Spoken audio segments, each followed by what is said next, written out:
Ya, saudara, 1 Korintus pasal 1 ayat 1 sampai dengan 6. Demikian bunyi firman Tuhan. Dari Paulus yang oleh kehendak Allah dipanggil menjadi Rasul Kristus Yesus, dan dari Sostenes, saudara kita, kepada jemaat Allah di Korintus, yaitu mereka yang dikuduskan dalam Kristus Yesus dan yang dipanggil menjadi orang-orang kudus, dengan semua orang di segala tempat yang berseru kepada nama Tuhan kita Yesus Kristus, yaitu Tuhan mereka dan Tuhan kita. Kasih karunia dan damai sejahtera dari Allah Bapa kita dan dari Tuhan Yesus Kristus menyertai kamu. Aku senantiasa mengucap syukur kepada Allahku karena kamu atas kasih karunia Allah yang dianugerahkannya kepada kamu dalam Kristus Yesus. Sebab di dalam Dia kamu telah menjadi kaya dalam segala hal, dalam segala macam perkataan dan segala macam pengetahuan, sesuai dengan kesaksian tentang Kristus yang telah diteguhkan di antara kamu. Demikianlah kamu tidak kekurangan dalam satu karunia pun sementara kamu menantikan pernyataan Tuhan kita Yesus Kristus. Mari kita berdoa.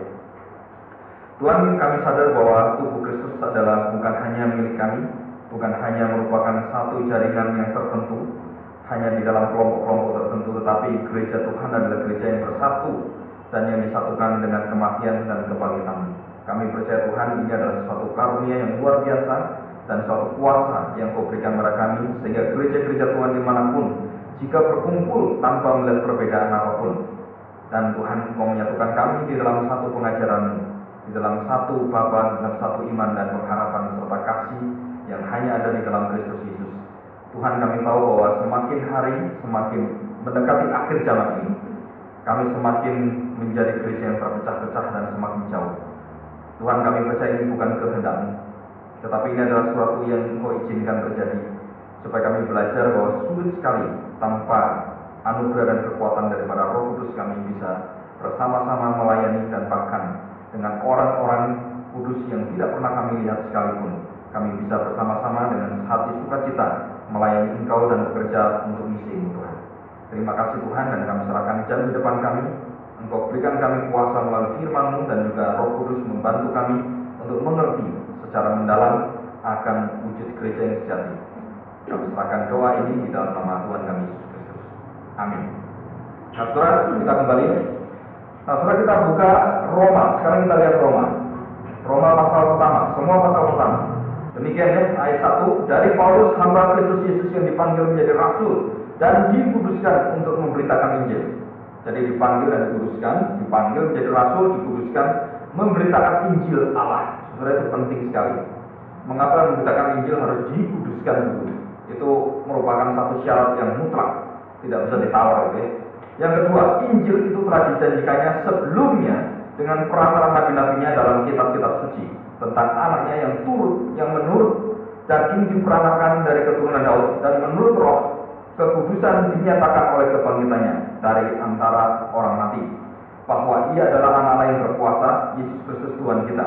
Dengan perantaranya kami menerima kasih karunia dan jabatan rasul untuk menuntun semua bangsa, supaya mereka percaya dan taat kepada namanya.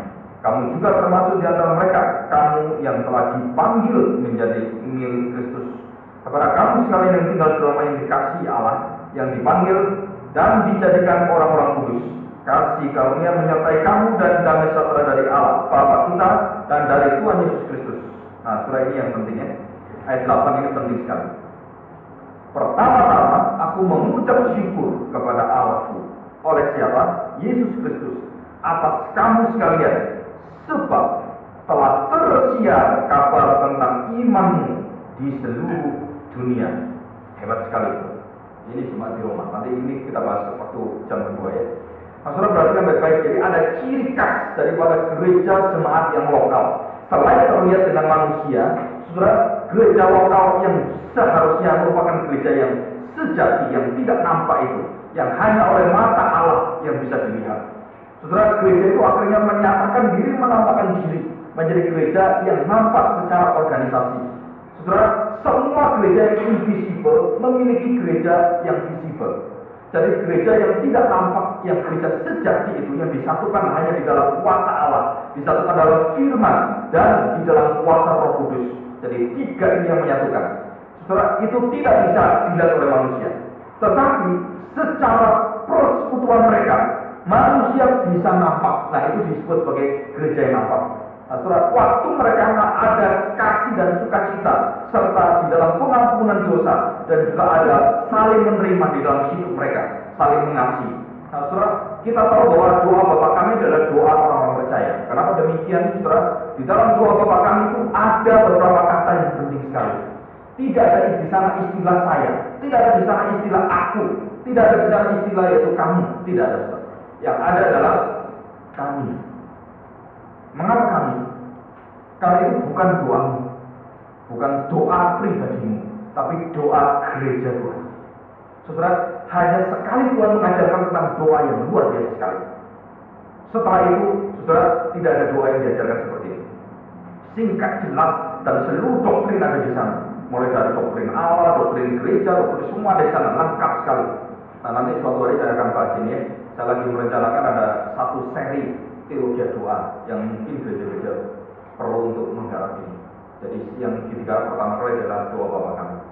Nah, saudara, kalau di sana penting sekali doa Bapa kami, ada satu hal yang penting sekali di dalam seluruh doa itu, saudara.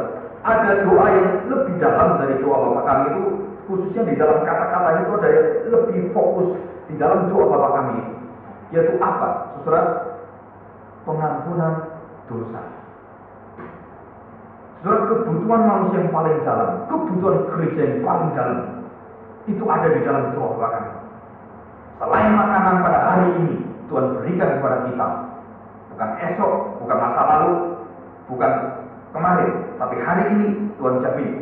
Jadi setiap orang percaya Tuhan jamin hari ini kamu bisa makan. Betul kan? Itu doa Bapa kami.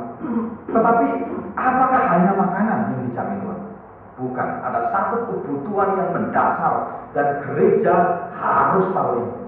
Jadi setiap orang yang datang ke gereja, kebutuhan ini harus dijawab. Apa? Pengampunan dosa. Jadi gereja adalah menunjukkan satu hati Tuhan, bahwa gereja tempat orang-orang berdosa, tempat orang-orang yang akan diampuni oleh Tuhan, bukan tempat orang-orang yang arogan, yang sombong, yang luar biasa seperti orang-orang Farisi. Bukan tempat orang pameran untuk melayani, bukan, tapi tempat di mana engkau menyatakan kami adalah orang berdosa dan kami butuh pengampunan. Nah, saudara, kalau semua orang tahu hati seperti ini, maka tidak ada satu orang pun yang mau jadi pemimpin. Betul? Semua ketakutan semua. Karena semua sama. Nah, saudara, barulah kita berdoa, nanti ada satu sistem yang Tuhan berikan pada kita. Jadi kita tahu di sini ada satu yang nampak yang Tuhan berikan. Setiap gereja Tuhan, saudara, gereja A, gereja B, gereja C, dan gereja yang ada di ujung hotel yang tertinggi, yang termewah, sampai gereja yang ada di ujung, yaitu lembah yang paling miskin di sana, di hadapan Tuhan sama. Apa yang sama? Yaitu gereja Tuhan adalah kerajaan Allah. Gereja harus memiliki kerajaan Allah, harus memiliki kedaulatan, kehendak, dan Bapa yang satu. Jadi Bapa kami yang di surga, dikuduskan namamu, terus datanglah kerajaanmu, jadilah kehendakmu. Dan tiga hal itu harus dimiliki oleh gereja. Jika gereja tidak memiliki ini, bukan gereja. Nah, saudara, baik itu gereja yang paling hebat, yang paling eksklusif, yang paling tinggi, yang paling kaya, yang paling luar biasa, dan yang paling besar. Sampai gereja yang tidak pernah dilihat orang, dan Tuhan yang melihat gereja itu. Yang berada di pelosok jauh, cuma ada 7 orang di sana. Yang mereka begitu sulitnya kebaktian, dan bahkan di daerah-daerah tertentu yang dianiaya. Mata Tuhan tidak pernah pilih kasih bahwa Tuhan lebih senang gereja yang besar seperti itu daripada gereja yang kecil. Tidak ada. Saudara, jangan pernah bangga dengan gereja yang hebat apanya. Tidak ada. Semua gereja itu sama. Nah, kehebatan itu akan menjatuhkan kita semua. Kalau kita katakan bahwa hebatnya gereja itu bisa mendatangkan orang, banyak orang keliru. Gereja itu harus hebat dulu baru orang datang. Salah. Apakah gereja yang hebat itu seperti daerah-daerah gereja hebat yang tidak ada orang yang seperti itu? Yang mereka orang tua datang, berdoa susu. Apakah itu gereja kurang, yaitu ketinggalan zaman, kurang menjawab zaman? Jawabannya adalah tidak. Nah, soalnya kita harus sadar. Jadi kalau kita belajar tentang gereja, semakin kita belajar, kita tahu esensi gereja itu, kita semakin tahu bahwa kita ini seringkali terjebak dengan pengertian gereja yang salah. Mengapa? Karena kita melihat gereja secara pandangan manusia. bukan secara pandangan Tuhan. Nah kalau sekarang secara pandangan Tuhan, saudara, setiap gereja lokal itu diberikan kuasa oleh Tuhan. Kuasa apa? Menunjukkan jati diri mereka. Jadi kita tidak boleh mengkopi yaitu jati diri gereja lain. No. Saudara, silakan kalau mau pakai apapun silakan. Tapi tidak pernah ada gereja yang dikopikan oleh Tuhan. Tidak ada. Gereja memiliki ciri khas yang unik. Seperti kita lihat jemaat di Roma punya iman yang tersiar luar biasa sekali. Dan waktu engkau berdalam baik-baik di sana, saudara, nanti kita akan berjalan. Saudara, engkau akan tahu mengapa demikian hebat sekali jemaat di Roma. Dan jemaat yang hebat, tantangannya dan problemanya hebatnya minta Allah. Mau jadi gereja hebat. Saudara, kita senangnya, banyak.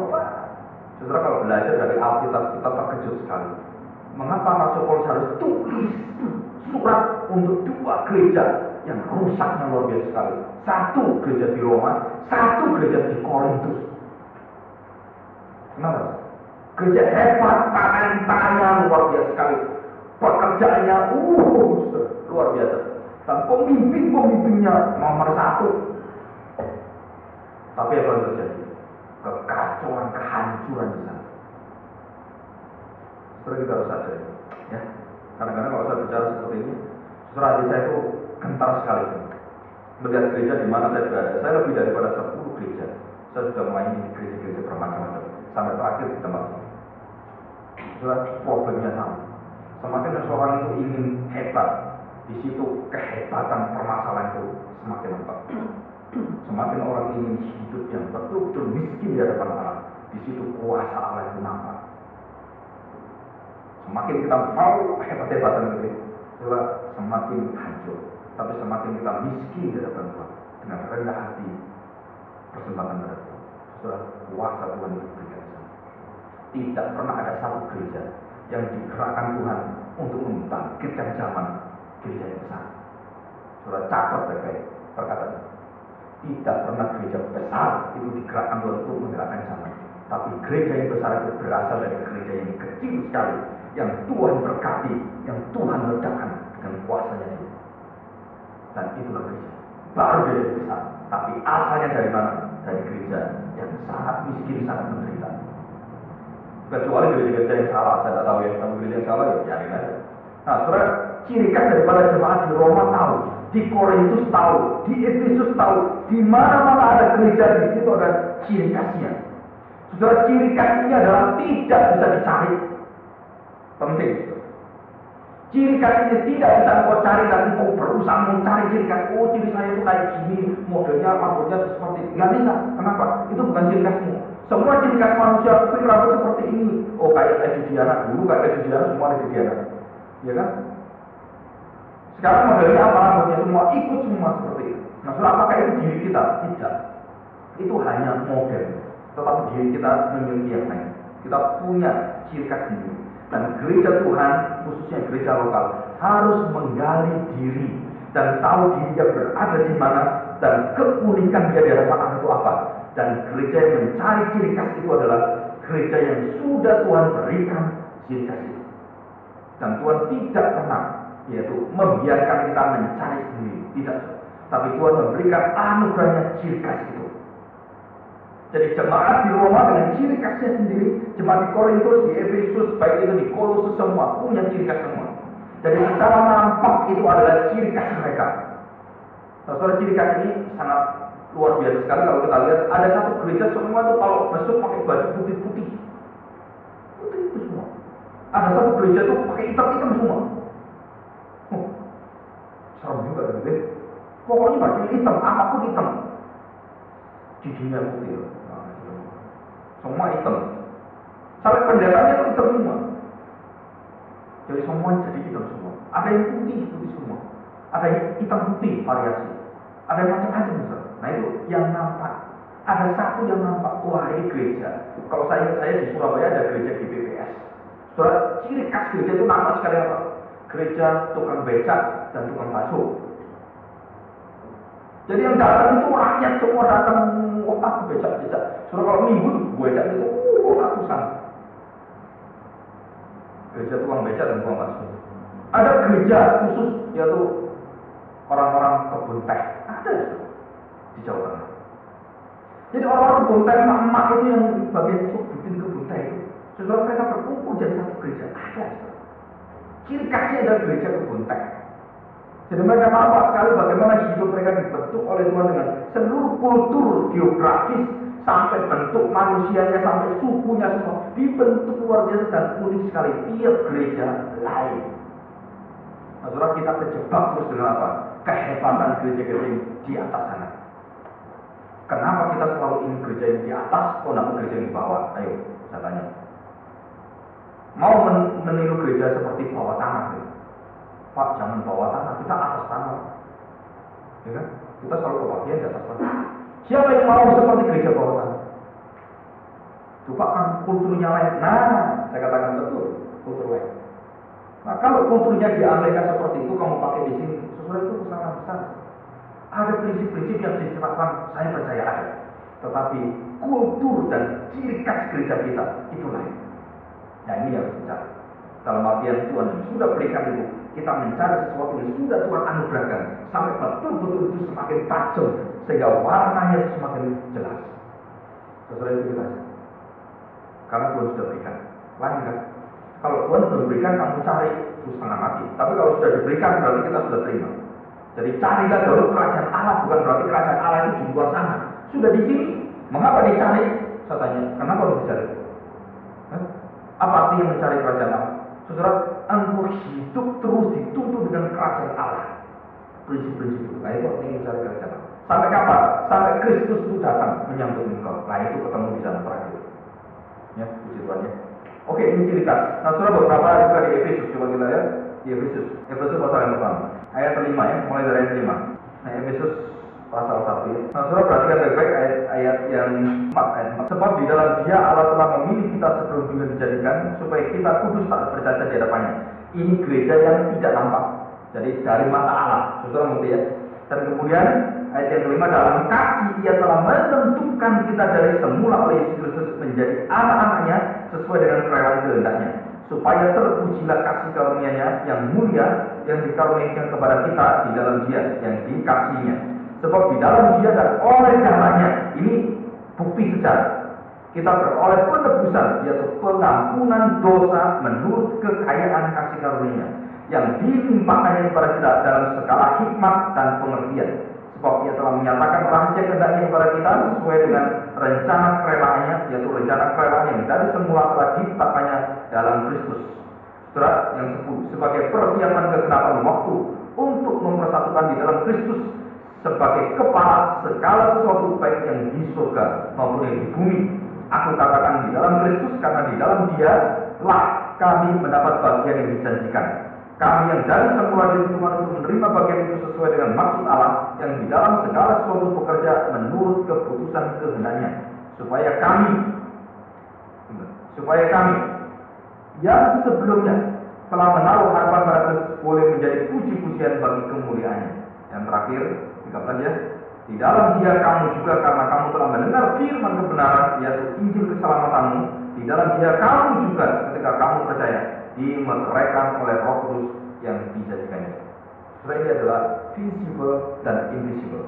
Jadi visible church itu Kristus yang sudah memilih sebelum semua tahu, dan kemudian Dia nyatakan di dalam Kristus dalam sejarah penebusan itu, dan memilih orang-orang percaya, dan kemudian dimeteraikan oleh Roh Kudus dan dimeterai di dalam darah Kristus.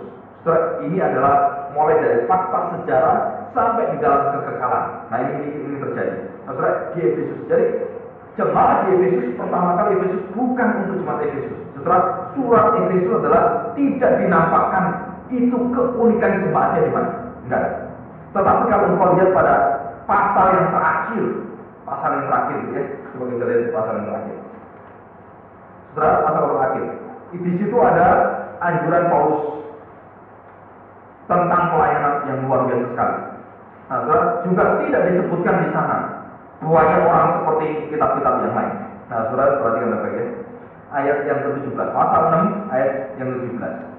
Sebenarnya tadi 14 itu, ayat 17. Dan terimalah ketopong keselamatan dan pedang roh, yaitu firman Allah. Dalam segala doa dan permohonan berdoalah setiap waktu dalam roh, dan bercakap-cakap di dalam doamu itu dengan permohonan yang tak putus-putusnya untuk segala orang kudus, juga untuk aku, supaya kepadaku jika aku membuka mulutku dikaruniakan perkataan yang benar, agar dengan keberanian aku memberitakan Injil. Saudara pernah berdoa untuk pendeta-pendetamu? Waktu khotbah di depan, doakan supaya bicara yang benar dan berani untuk memberitakan Injil. Pernah? Saudara, kalau kita punya kebiasaan mendengarkan firman Tuhan dengan berdoa, itu hikmatnya double. Berkatnya itu berlimpah-limpah. Setiap kali mendengarkan firman Tuhan, apalagi firman Tuhan itu benar, engkau mau muji-muji Tuhan, luar biasa muji Tuhan, supaya banyak orang dengar dan saya hari ini dapat berkat, supaya orang semakin diberkati. Berdoa untuk lidah bibir hamba-Mu. Saudara, waktu dengar seperti itu, engkau doakan, dan kalau itu jemaat semua mendoakan, wah, saudara, kuasa kebangunan rohani itu pasti terjadi. Tapi kalau khotbah di depan, dasar hamba Tuhan kayak gini, khotbah, nah udah nggak ada berkatnya, pasti, ya. Nah ini kita perhatikan, terus kita lanjutkan. Yang ayat 20, yang suami sebagai utusan dipenjarakan berdoa supaya dengan keberanian aku menyatakannya sebagaimana seharusnya aku berbicara. Dan ini dari perkataan seringkali Billy Graham mengatakan ini, sebagaimana saya harus apa adanya aku bicara, tidak pernah tertutup-tutupi dengan berani berkata. Setelah itulah jiwa seorang nabi. Nah, peduli kau mau ngomong apa, tapi Tuhan mau bicara apa, bicarain, benar-benar bicara, berani sekali. Kenapa? Karena di dalam kebenaran. Dan biasanya orang seperti itu banyak tentangannya, dan Paulus banyak sekali tentangannya. Ya, ayat yang ke-21, supaya kamu juga mengetahui keadaan dan hal suatu, maka Tikikus muncul satu nama, namanya Tikikus, saudara kita yang kekasih dan pelayan yang setia di dalam Tuhan, akan memberitahukan semuanya kepada kamu. Dengan maksud inilah kusuruh kepadamu, supaya kamu tahu hal ihwal kami, dan supaya ia menghibur hatimu. Damai sejahtera dan kasih dengan iman dari Allah Bapa dan dari Tuhan Yesus Kristus menyertai sekalian saudara. Kasih karunia menyertai semua orang yang mengasihi Tuhan Yesus Kristus dengan kasih yang tidak binasa. Saudara perhatikan, jemaat di Efesus bukan ditujukan khusus satu lokal satu tempat, bukan. Tetapi tulisan ini lebih ke arah seluruh jemaat, karena tidak disebutkan di sana ada ciri khas jemaat lokal, nggak ada di sana. Tapi ini ada seperti doktrinal daripada gereja yang dipaparkan oleh Paulus. Dan Paulus tahu bahwa tujuan memang dia ke Efesus, tetapi ini bukan hanya untuk orang Efesus, karena dia tidak menjelaskan ciri khas lokal orang Efesus. Dia tidak menjelaskan terlalu banyak, dan dia memang itu untuk semuanya. Tetapi untuk di Roma, untuk di mana ini Korintus, sudah dia jelaskan dengan luar biasa sekali. Apalagi suratan yaitu Filemon. Setelah itu dia khususkan pada satu orang. Dia khususkan pada orang yang yaitu mempunyai masalah antara Onesimus dengan Filemon. Nah, saudara, di situ surat itu khusus sekali. Dan kalau surat khusus itu biasa aja ciri khasnya yang khusus. Nah, kita hari ini belajar apakah di dalam surat-surat termasuk Paulus itu ada ciri-ciri khas gereja yang sangat unik, betul. Tetapi ada gereja juga yang Tuhan berikan ciri khas dan naturnya itu tidak boleh tidak ada dan harus ada. Kita sudah bahas ini. Yang pertama, harus ada pemberita Injil dengan benar dan dengan berani. Yang kedua, saudara, menjalankan sakramen dengan sangat sungguh-sungguh. Artinya bahwa yang menjalankan itu betul-betul semua sadar betul. Dan yang ketiga, saudara, disiplin gereja. Artinya disiplin gereja bahwa semua orang yang diangkat dan juga menurut firman Tuhan itu kriterianya bukan kriteria manusia tetapi firman Tuhan. Jadi seumpamanya kalau kita mengatakan bahwa seorang diangkat menjadi hamba Tuhan, dia akan penatua, harus bisa mengajar. Saudara, itu harus dilakukan. Nanti maksud saya, tidak boleh mengatakan, oh saya penatua, saya nggak mau ngajar. Nggak bisa, kenapa? Itu persyaratan, harus bisa. Kalau nggak bisa, mungkin 5 tahun lagi, mungkin 2 tahun, kamu harus tanpa diri. Kenapa? Karena kuasa Tuhan waktu mentabiskan engkau menjadi penatua, salah satunya adalah kuasa untuk mengajar. Betul. Setelah itu diberi, setelah itu anugerah. Jangan dibuang pemberian itu akan dituntut oleh Tuhan. Mengapa dituntut Tuhan? Kalau engkau tidak lakukan itu, Tuhan akan adili engkau. Saudara, kita mau main-main di gereja Tuhan, silakan. Tetapi saudara, itu semua persyaratan kenapa ditulis? Karena itu ada resikonya. Engkau melanggar, ada resikonya. Resikonya apa? Tuhan yang atur semua. Jika engkau tidak jalankan semua, resikonya Tuhan atur. Dan yang paling jelas, Tuhan tidak berkati gereja yang melawan dan tidak taat. Jelas. Itu namanya disiplin Tuhan. Disiplin gereja. Saudara, kalau kita terus belajar tentang doktrin gereja dan kemudian bagaimana persekutuan gereja itu ditekankan. Di sini kita lihat yang nampak itu ada ciri khasnya. Bukan hanya secara formalitas, bukan hanya secara organisasi, tetapi ada ciri khas yang rohani yang Tuhan tanamkan. Yang pertama ada dua ciri khas. Jadi ada dua karakter gereja. Yang pertama yang sudah saya sebutkan, yaitu gereja yang semua gereja harus ada ini. Satu, pemberitaan firman Tuhan yang benar, kudus, adil dan benar, yaitu bukan hanya biasa, tetapi berani sekali. Yang kedua, setelah memberitakan firman Tuhan harus ada follow up, yaitu perjamuan kudus dan baptisan. Ada pengakuan di sana, ada hal yang memimpin mereka untuk diantar kepada surga. Jadi perjamuan kudus dan baptisan kudus adalah tanda surgawi, artinya mengikat orang itu masuk di surga. Tanpa tanda ini orang tidak bisa pergi ke surga. Karena itu adalah jelas sekali Tuhan yang kasihkan dan Tuhan yang perintahkan. Dan kemudian yang ketiga adalah disiplin gereja. Apa artinya disiplin? Kuasa untuk memerintah. Saudara, itu kuasa bukan dari manusia, kuasa dari kita. Semakin kita sungguh-sungguh dan benar, maka kuasa kita memerintah gereja itu semakin berkati Tuhan. Kecuali satu gereja yang pernah disebutkan, dan ada beberapa gereja, saudara, yang sampai akhirnya gereja itu bisa mati. Banyak gereja yang ribuan gereja dari zaman Yesus sampai hari ini. Banyak gereja-gereja yang mati dan istilahnya itu dihapus oleh Tuhan dari muka bumi.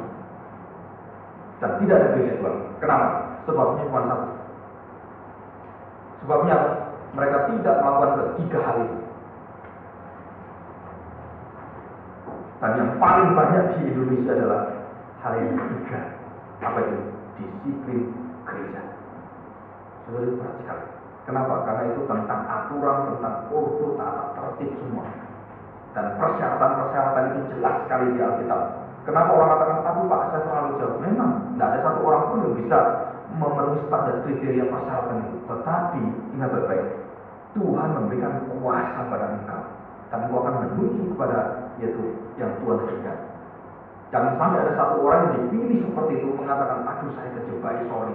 Saudara, ingat baik-baik, yang Tuhan berkati, yang Tuhan tapiskan, itu tidak bisa ditarik-tarik. Kalau gereja yang memberikan itu, saudara lihat. Jadi kalau saya ditapiskan jadi pendeta, penapisan saya tidak bisa dihapus oleh apapun. Gereja terima atau tidak terima, tetap engkau hambaku. Kenapa? Karena ditapiskan dalam nama Bapa, Anak, dan Roh Kudus. Jika itu ada saksinya dan ada gereja yang menyaksikan, setelah itu kita bisa lihat. Maka Daud tidak berani bunuh Saul karena apa? Salah satu alasan yang paling jelas adalah dia orang yang diurapi oleh Tuhan. Karena bukan hak dia untuk bunuh orang. Tuhan sendiri yang mau cabut nyawanya, silakan. Ya. Nah, setelah ini ciri khas yang kemudian kita lihat ada ciri khas yang lain selain tanda-tanda. Saya akan banyak cerita sih kalau lihat tanda-tanda yang secara ciri khas gereja. Saudara, kalau kita melihat di dalam satu gereja, berkumpul gereja, saudara masuk satu gedung gereja, pasti lain semua. Tidak ada gereja yang sama. Betul nggak? Gereja mengatakan semua sama, kampus semua sama, nggak ada yang sama. Mungkin namanya sama, ya kan? Gereja namanya sama gitu. Gereja Kanaan, gereja yaitu Mesias, gereja Paulus, gereja apa gitu, sama. Bisa cabang-cabang namanya sama, tetapi itu masuk di dalam semuanya beda. Bedanya apa? Antara gereja yang satu dengan satu beda, antara sinode satu dengan satu beda, antara sinode ini dengan gereja-gereja di dalam itu berbeda. Nah, kalau gereja mampu dan melihat ini sebagai satu karunia dan talenta, ciri khas gereja masing-masing itu mempunyai satu kekuatan yang bisa saling membantu, itulah gereja yang sejati. Itu gereja yang sangat indah sekali. Tetapi kita seringkali terjebak dengan gereja yaitu secara organisasi. Kita maunya tuh kerja sama-sama, bukan bekerja sama. Biasanya gitu. Orang-orang banyak tawaran, ayo ke gereja saya. Oke, saya mau ke gereja ini.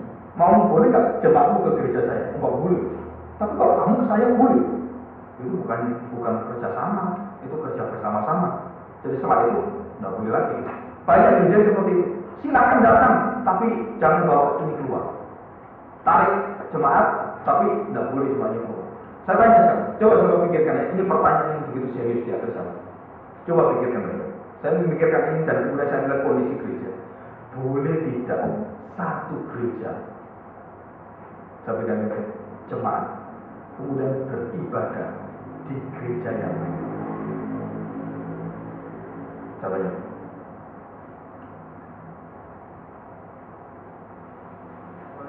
Boleh. Saudara, kalau saudara mengatakan tidak boleh, saudara melawan invisible church. Kita mengatakan tidak boleh karena apa? Organisasi.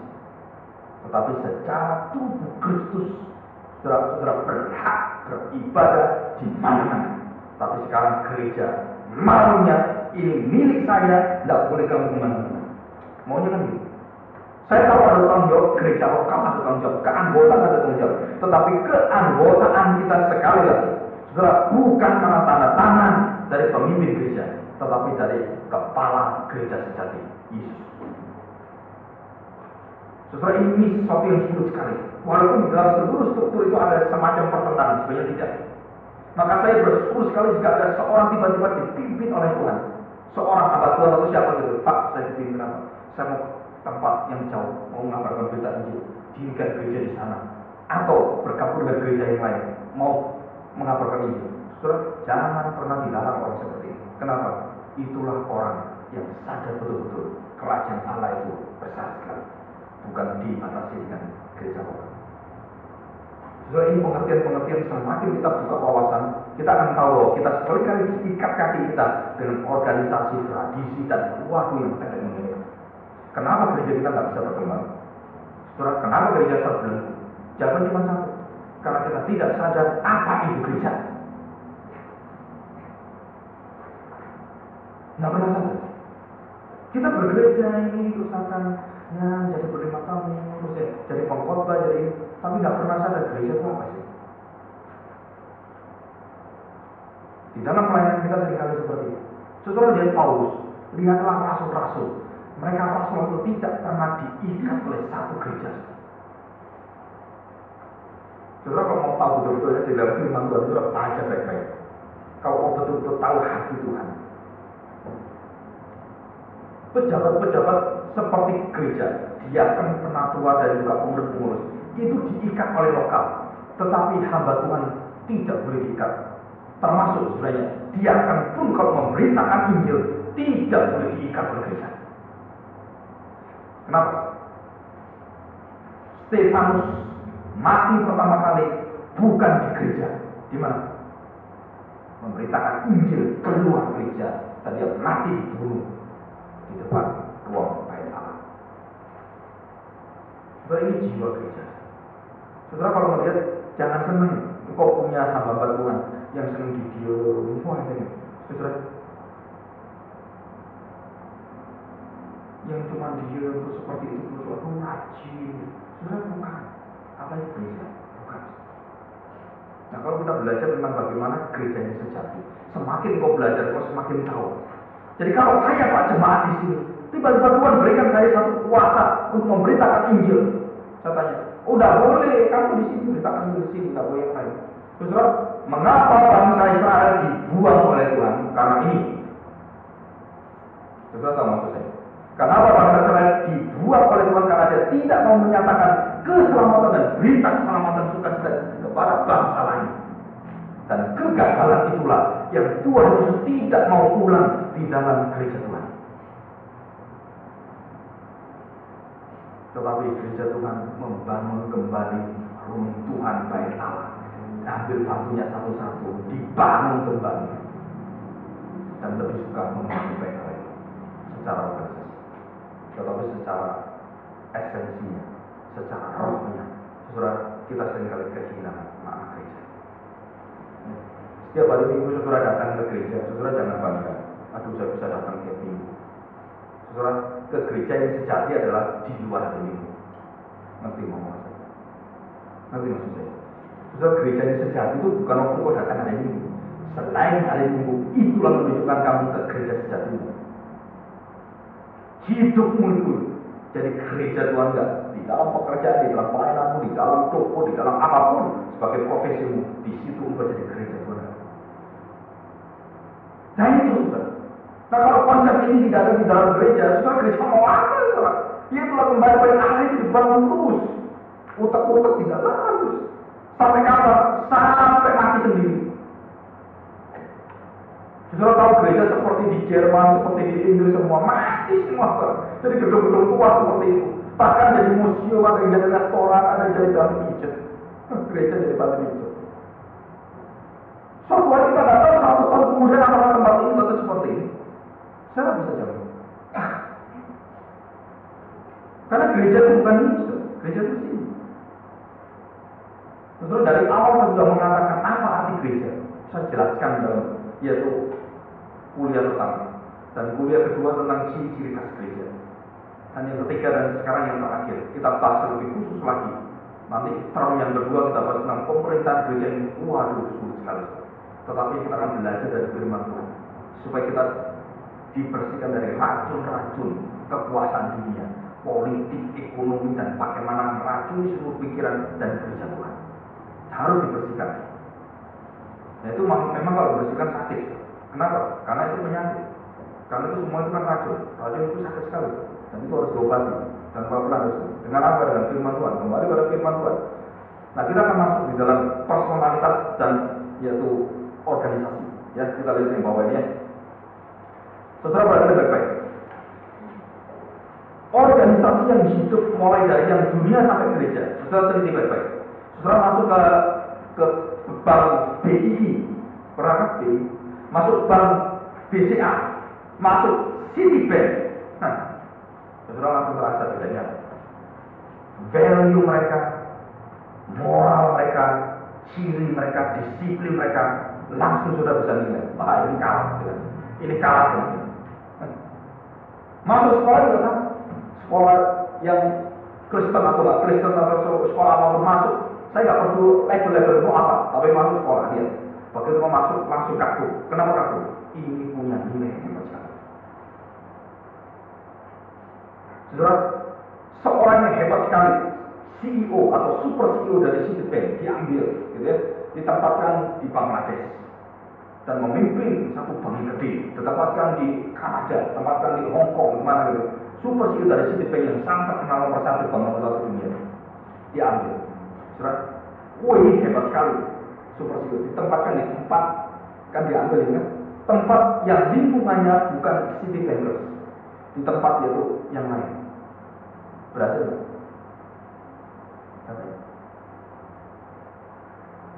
Ditempatkan di Bank Indonesia, gitu ya, yang bank pemerintah. Saudara nggak berhasil. Kenapa nggak berhasil? Karena sistem yang ada bukan hanya satu orang. Saudara jangan pernah bermimpi minta satu orang datang bersihin gereja semua, memperbaiki semua. Itu mimpi. Kenapa? Karena kode gereja Tuhan itu kalau saya mau tiru dari Renal Kasal, saudara, itu adalah bukan dibentuk dari satu orang, tetapi dari kuasa darah Kristus. Nah itu dimulai dari mana? Dari setiap jemaat yang memiliki ciri khas hidup dalam Kristus. Setelah itu harus dikumpulkan di dalam kelompok-kelompok yang kecil supaya mereka bersungguh-sungguh dan kemudian diikatkan dan kelompok akhirnya mereka membentuk satu kelompok dan itulah gereja akhirnya punya ciri khas dan Tuhan akan memberikan. Nah ini bisa. Jadi organisasi dengan personalitas dan relasi itu lain. Setelah organisasi yang hebat biasanya personalitas di dalamnya, kerjasamanya, timnya semua itu solid sekali. Bukan hanya di gereja, saudara akan malu gereja itu nggak bisa bersatu. Kenapa? Keadaan di dunia luar bisa bersatu. Malu, saudara. Kenapa malu? Ya karena mengapa dunia bisa kasih kita contoh daripada gereja nggak bisa kasih contoh dunia? Harusnya kan gereja jadi contoh dunia. Waktu zamannya reformasi gereja menjadi satu contoh dunia sampai beratus-ratus tahun, saudara. Kaku semua. Tapi sekarang, saudara, kesatuan hati, tim semua, saudara lihat semua. Bagaimana pemimpin semuanya, saudara kita sangat lemah sekali. Maka kita perlu kembali. bahwa Kristuslah yang punya anugerah. Tetapi kita tahu, gereja yang sejati, pemimpinnya cuma satu, Kristus. Ya, saudara harus ingat baik-baik ya. Gereja sejati pemimpinnya satu. Oke, personalitas. Nah, saudara, gereja yang memiliki orang dan SDM yang banyak itu lebih berharga daripada uang yang banyak. Jadi gereja yang kaya itu adalah gereja yang personalitasnya itu adalah orang-orang berkualitas dalam rohani yang banyak, itu lebih untung daripada gereja yang kaya tetapi di sana tidak ada orang yang berkualitas orang. Jadi ingin saya tanyakan, kalau Tuhan Yesus memilih murid-murid katanya, Tuhan Yesus tidak sembarangan. Diceritakan dalam Alkitab, Tuhan Yesus menyisiri danau-danau, menyisiri dia sahabat, disisiri semua. Kota-kota aja-aja disisiri, sampai kemudian waktunya pas, dia memanggil satu persatu orang yang dia lihat. Dan 12 orang yang dia minta semua itu. Saudara, di dalam hidupnya Tuhan Yesus yang menjadi contoh gereja yang sejati. Apa? Caranya? Apa contohnya? Yesus memberikan hidupnya, murid-murid memberikan hidup, semua berikan semua di sana. Dan tiap hari bertemu, berngobrol sana sini, mengerjakan semua dalam satu kesatuan. Nah, saudara, jika saudara melihat gereja itu hebat sekali, itu di sini. Tapi kalau gereja itu sendiri-sendiri sana, sendiri semua, saingannya sendiri gitu ya, saudara, itu bukan gereja. Tapi kalau gereja Tuhan adalah gereja yang selalu di dalam satu kesatuan, selalu bersama. Nah, saudara, kalau ini tidak ada, itu bukan. Itu gereja organisasi. Tapi kalau visible, saya ingin selalu bersatu, kita selalu ingin. Nah, kalau orang sudah relasinya dekat, biasanya itu hatinya gampang sekali untuk terima orang. Kesalahan orang itu bisa diterima kalau dia dekat, betul kan? Kita bisa jinjai itu kalau kita tuh dekat sekali. Alah, apa lah, kan gitu kan? Biasanya kan gitu, kalau dekat kita bisa gitu kan? Tapi kalau jauh masalah kecil-kecil bisa jadi masalah. Semakin jauh masalah, semakin relasinya semakin jauh. Wah, itu saudara, masalah itu semakin banyak sekali. Waktu ini semakin dekat, semakin berkurang. Nah, bukan berarti kedekatan itu menutupi dosa, bukan. Saudara, kedekatan itu harusnya semakin membuka kebenaran, bukan menutupi dosa. Ya. Nah, ini satu ciri khas. Nah, ini yang ditekankan. Saudara, di dalam Efesus pasal 4 ayat 1 sampai 8, itu kunci utama daripada kesatuan gereja. Dan Paulus menyatakan ini di dalam suratan dia. Dan banyak sekali referensinya, gitu ya. Nah, sekarang yang kedua, cara hidup jemaat. Cara hidup jemaat di dalam kisah. Nah, kita lihat ya kisah pasal 2. Saudara, kita kisah pasal 2. Kisah pasal 2 ayat 41 dan 47. Kisah pasal 2 ayat 41 dan 47. Demikian ya, orang-orang yang menerima perkataannya itu memberi diri dibaptis, dan pada hari itu jumlah mereka bertambah. Perhatikan, saudara, jumlah mereka apa? Bertambah. Jadi apakah orang mengharapkan kuantitas itu salah? Tidak. Ingat ya. Tapi jangan berhenti pada bertambahnya, saudara. Nah, itu kesalahan kita di sana. Kita selalu ingin, jemaahnya banyak, itu nggak salah. Tetapi jangan berhenti hanya banyaknya jemaah. Jadi ya, perhatikan ya. Bertambah kira-kira 3.000 jiwa. Nah, yang 42, saudara. Apa dikatakan? Mereka bertekun dalam pengajaran rasul-rasul dan dalam persekutuan. Saudara, saya mau tambah, tapi tidak pernah bertekun dalam pengajaran, tidak mau bersekutu. Itu bertambahnya itu adalah merupakan satu yang akan membuat problema gereja semakin luar biasa besar dan yang akan merontokkan. Di sini dikatakan bahwa bertekun dalam pengajaran rasul-rasul dan dalam persekutuan, dan mereka selalu berkumpul untuk memecahkan roti dan berdoa. Sebenarnya ini satu suasana yang tidak ada sesuatu yang gapnya itu tidak ada. Begitu mereka percaya, kaya, miskin, semua itu 3.000 orang itu dari segala lapisan, segala bangsa. Begitu mereka percaya, semua bisa langsung jadi satu. Sampai akhirnya mereka bisa membagi, memecahkan roti dan berdoa. Ayat 43. Maka ketakutanlah mereka semua, sedang rasul-rasul itu mengadakan banyak mukjizat tanda. 44. Dan semua orang yang telah menjadi percaya tetap bersatu. Wah, hebat sekali. Dan segala kepunyaan mereka adalah kepunyaan bersama. Kita bukan children of God, kita bukan Mormon, kita bukan saksi Yehova.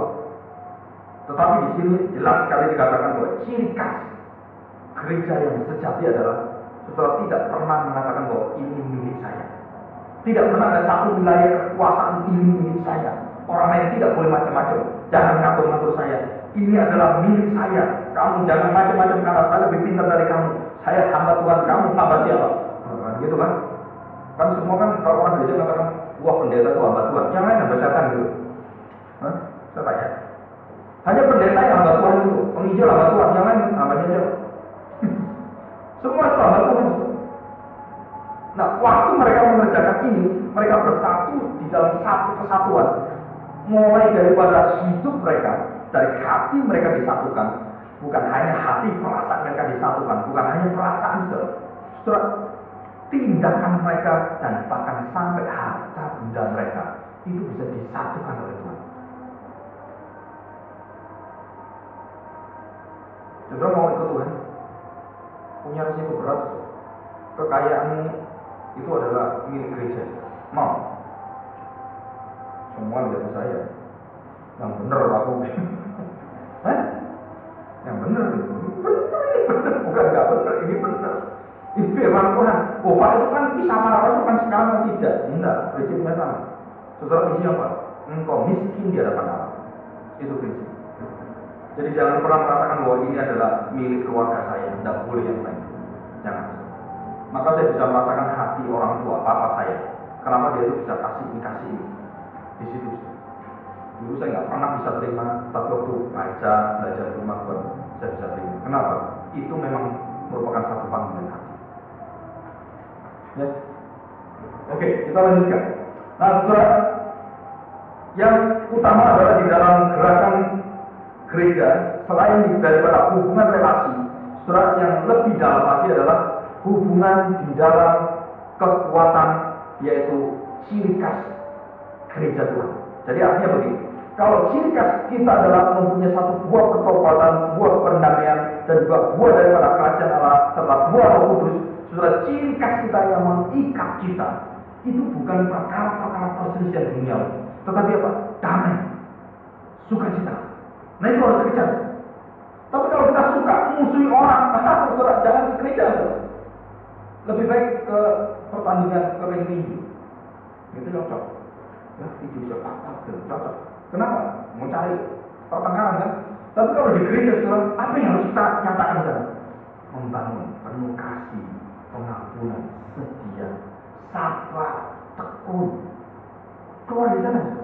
Tapi kalau kita di sana, kok saya jadi marah, saya jadi ini, kok semua itu manusia kedagingan semua keluar. Nah, saudara sedang bukan tahu arti gereja. Gereja itu apa? Yaitu membuahkan hidup kita yang sudah diperbarui. Di sana kita keluar.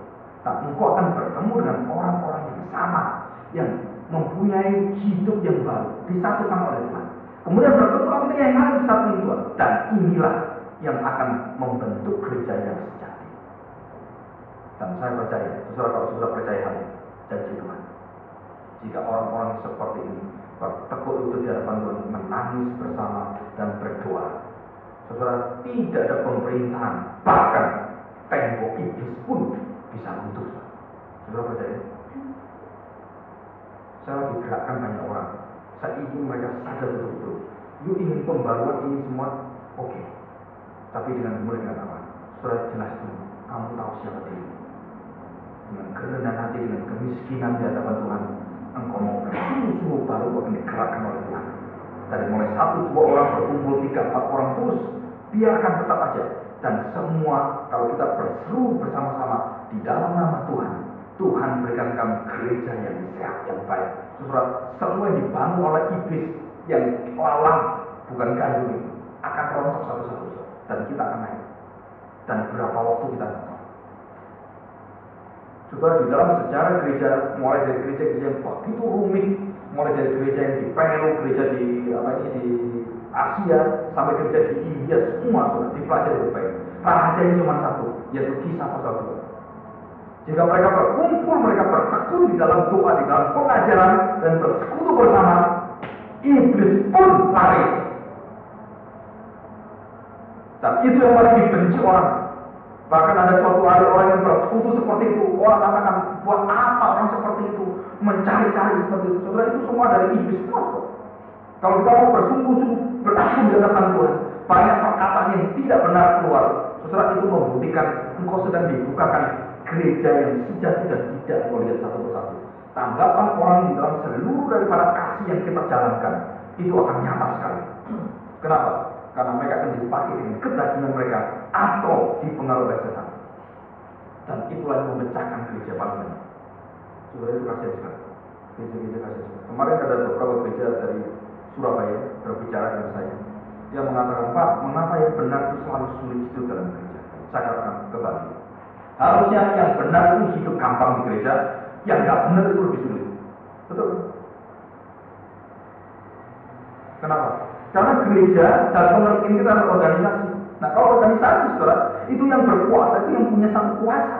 Bisa musir, bisa membuat, bisa. Kenapa? Organisasi. Tetapi gereja yang sejati, saudara, di dalam gereja yang sungguh-sungguh, yang ciri khas itu, tidak bisa. Saudara akan tahu bahwa yang membackup, yang mendukung orang-orang seperti ini, Tuhan sendiri. Saudara jangan aneh. Waktu Musa dihina dan kemudian Harun dan Miriam berteriak dan mengatakan, kami lebih pintar daripada Musa, kami lebih layak daripada Musa, kenapa mesti Musa yang diperhatikan? Tuhan mengatakan, kalau Musa tidak meminta ampun untuk engkau binasa, langsung kena penyakit kusta. Dan itu cara Tuhan bekerja. Dan banyak cara Tuhan yang kita harus hati-hati. Saudara, kita harus betul-betul rendah hati. Kenapa? Doa terus di dalam lain, di dalam keluarga. Memenangkan jiwa gak gampang. Saudara, orang memenangkan jiwa itu saya tahu pasti lututnya banyak doa. Orang memenangkan di dalam gereja yang sungguh-sungguh pasti lututnya banyak doa. Ada seorang mau bekerja mau bicara dengan saya. Yuk pasti banyak doa. Kenapa kau tahu? Iya dari apa? Dari muka-muka orang terus berdoa. Iya betul kan? Ya bukan seperti itu gitu. Saudara, penting sekali. Jadi yang nampak itu penting sekali dan yang tidak nampak itu jauh lebih penting. Karena yang nampak dipengaruhi dari yang tidak nampak. Sekarang yang tidak nampak itu bisa bersatu di dalam kekuatan seperti firman Tuhan katakan. Maka yang nampak akan keluar, yang tidak di dalam yaitu materai daripada Tuhan. Saudara, itu akan singkirkan. Dan yang paling hebat pada akhir zaman adalah Yesus sendiri berdiri sebagai pemisah antara kandung dan kambing. Antara apa? Kambing dan domba, kandung dan lawan, dan semua pekerjaan dipisahkan oleh dia. Saudara, itulah baru mata kita lihat, lu orang ini tuh baik, kenapa dijadikan seperti ini? Saudara, di situ kita terkejut luar biasa. Kenapa? Karena dalam sistem mata kita yang organisasi itu artinya dibuang oleh Tuhan dan diganti dengan mata yang begitu tajam memisahkan tubuh kita, bahkan memisahkan jiwa kita dan juga bisa tahu roh kita itu di mana. Nah, itu nggak bisa begitu. Tuhan itu tahu. Saudara harus hati-hati. Segala sesuatu yang tidak mengenal itu akan diungkapkan oleh Tuhan. Oke, kita masuk selanjutnya. Nah, setelah kita masuk di dalam yaitu pengertian tentang jemaat yang sebagai keluarga Allah ya. Nah, setelah kita masuk dalam keluarga Allah dulu. Nanti kita kalau jam kedua atau kalau langsung aja kita masuk di dalam tubuh Kristus yang luar biasa ya. Setelah kita masuk keluarga, apa artinya keluarga? Nah, kita baca Matius pasal 12 ayat 48. Matius pasal 12 ayat yang ke-48. Nah, surah saya bacakan dari 46 ya, demikian bunyi firman Tuhan. Ketika Yesus berbicara dengan orang banyak itu, ibunya dan saudara-saudaranya berdiri di luar dan berusaha menemui dia. Jadi di luar jauh ya, kepingin bertemu dengan orang itu banyak. Maka seorang berkata kepadanya, nah tahu siapa dia? Seorang. Lihatlah, ibumu dan saudara-saudaramu ada di luar dan berusaha menemui engkau. Jadi mau ketemu ada keperluan mendadak atau sangat mendesak dia, wah cari-cari dia. Dia tahu. Nah, saudara, Tuhan Yesus mengatakan apa? Tetapi, nah saudara kata-kata tetapi itu melawan, gitu.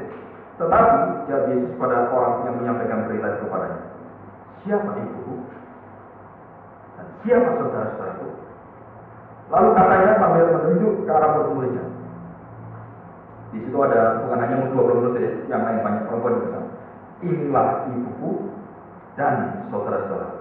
Nah, saudara, kuncinya 50. Sebab siapapun yang melakukan kehendak Bapakku di surga, dialah saudaraku laki-laki, dialah saudaraku perempuan, dialah ibuku. Saudara, kalimat daripada Tuhan Yesus ini adalah bukan kalimat hanya menyatakan siapakah saudaraku, ibuku, papaku, mamaku, dan siapakah keluargaku. Tapi di situ juga Yesus langsung memberikan siapakah yang bukan saudaraku. Saudara, mungkin kita di dunia ini saudara. Mungkin saya anakmu, mungkin kamu anakku, aku papamu. Tapi saudara, di dalam mata Tuhan belum tentu, saudara. Karena persaudaraan kita, keluarga itu bukan ditentukan dengan hubungan keturunan. Jadi gereja Tuhan di dalam keluarga Allah itu bukan karena keturunan. Bukan karena engkau tahu bahwa dia itu dulu jadi anak saya, papa saya. Oh, dulu papa saya pendeta, jadi saya otomatis jadi pendeta. Itu nggak ada.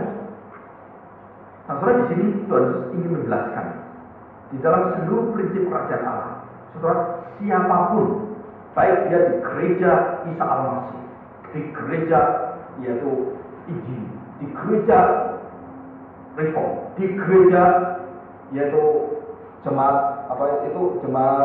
sidang jemaat Allah, di gereja Baptis, di gereja Metodis, di gereja banyak gereja. Saudara, cuma satu kita punya prinsip. Selama engkau melakukan kehendak Bapa, engkau adalah saudara. Mungkin gereja mulai dan gerejaku, tapi kita saudara, kita keluarga. Nah, saudara punya semangat seperti ini, saudara ketemu dengan siapapun ini, saudara tidak akan dibutakan dengan dogmatika. Sekarang coba lihat, saudara, terjadi kecenderungan dan kecurigaan yang merusak sekali antara gereja yang satu dan gereja yang satu. Yang satu punya aliran seperti ini, satu punya aliran seperti ini. Satu katakan, oh kamu gereja ini, oh saya gereja ini, oh saya itu. Kalau perlu anakku tidak akan kawin dengan anakmu. Wih, hebat saudara. Tuh ada yang seperti itu, saudara. Oh, karena kamu dari gereja tidak boleh anak saya kawin dengan gereja. Wih, sampai seperti itu, saudara. Dan itu kejahatan hidup ada itu. Dan yang melarang itu, saudara, sama Tuhan. Jadi sama Tuhan itu anaknya saling jatuh cinta. Tidak bisa kamu. Kenapa? Oh, itu lain dengan kita. Tidak boleh. Kamu jangan nikah dengan dia. Cari yang sama. Saudara, padahal itu tidak ada perbedaan di dalam pengakuan iman sebenarnya. Tetapi karena dogmatika, karena tradisi, karena seperti itu menghancurkan semua. Maka kita kembali. Gereja Tuhan itu apa? Siapapun yang melakukan kehendak Allah, yaitu turut dengan apa yang Tuhan berikan, dan itulah saudara kita. Kalau dia lebih tua kakak kita, lebih tua lagi adalah orang tua kita di dalam Kristus. Maka nanti kita lihat Paulus mengatakan ibumu adalah ibuku juga. Wah, itu hebat. Itu ada di dalam Roma ya. Nah, setelah saya ingin teruskan di dalam Markus pasal yang sama ya. Markus pasal 3 ayat 33. Markus pasal 3 ayat 33. Lalu datanglah ayat 31 ya. Lalu datanglah ibu dan saudara Yesus sementara mereka berdiri di luar, mereka menyuruh orang memanggil dia. Jadi yang tadi itu disuruh siapa? Ibu dan saudaranya, karena jalannya nggak bisa masuk. Ada orang banyak duduk mengelilingi dia. Mereka berkata kepadanya, lihat ibumu, ibu dan saudara-saudaramu ada di luar dan berusaha menemui engkau. Jawab Yesus kepada mereka, siapa ibuku dan siapa saudara-saudaraku?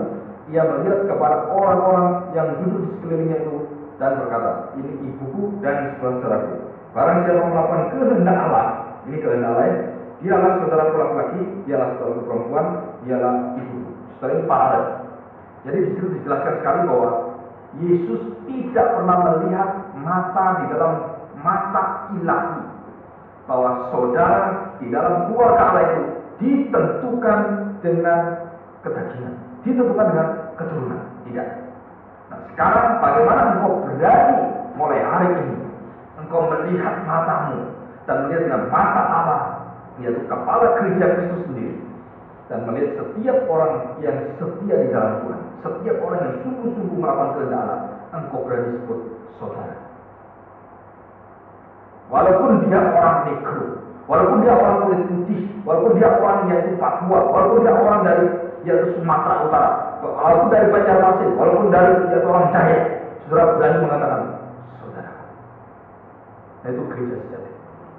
Ya, nah, saudara kita akan lanjutkan. Nah, yang kedua terkenal dengan ini adalah pengantin Kristus. Di dalam Efesus pasal 5. Ini saya pernah khotbahkan di dalam khotbah pernikahannya. Efesus pasal 5 ayat 32. Coba kita lihat. Efesus pasal 5 ayat yang ke-32. Rahasia ini besar, tetapi yang aku maksudkan ialah hubungan Kristus dan jemaat. Bagaimanapun juga bagi kamu masing-masing berlaku, kasihlah istrimu seperti dirimu sendiri, dan istri hendaklah menghormati suaminya. Saudara perhatikan baik-baik. Rahasia ini besar, tetapi yang aku maksudkan ialah hubungan Kristus dan jemaat. Nah, saudara, Kristus dan jemaat itu berhubungan apa? Antara mempelai perempuan dan mempelai laki-laki. Jadi Kristus adalah mempelai laki-laki, dan kemudian mempelai perempuan adalah gereja Tuhan. Dan itu diumpamakan dengan hubungan laki-laki dengan perempuan yang di dalam satu daging yang nantinya di dalam pernikahan. Nah, saudara, pernikahan kita merupakan satu contoh metafor yang Paulus katakan. Jadi setiap kali kita menikah, saudara, ada satu kedudukan.